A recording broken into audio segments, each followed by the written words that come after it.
సంబంధించిన ఉన్నత ఇంజనీరింగ్ అధికారులతో మంత్రి నిమ్మల రామానాయుడు వీడియో కాన్ఫరెన్స్ సమావేశం నిర్వహించారు. రాష్ట్రంలో వ్యవసాయానికి సంబంధించి సాగునీటి సమస్యలు తలెత్తకుండా పంట కాలువ శివారు ప్రాంతం వరకు ప్రతి ఎకరానికి నీరు అందేలా అధికారులంతా క్షేత్రస్థాయిలో దృష్టి పెట్టాలని ఆదేశించారు.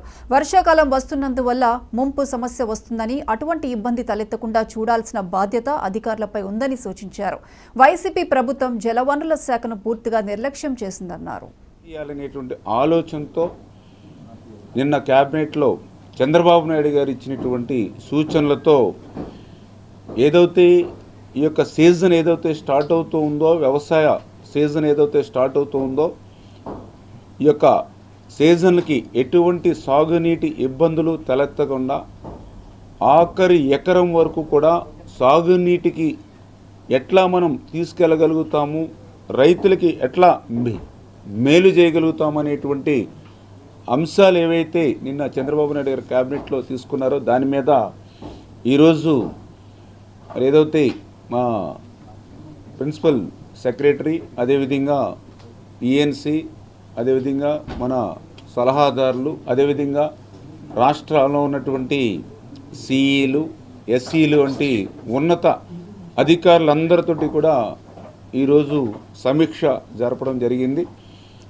అందులో చాలా క్లియర్గా ఏదైతే ఇమ్మీడియట్లీ రైతులకి మేలు చేసేటువంటి ఏవైతే మనం చేయాలో ఆ పనుల్ని టేకప్ చేయాలి.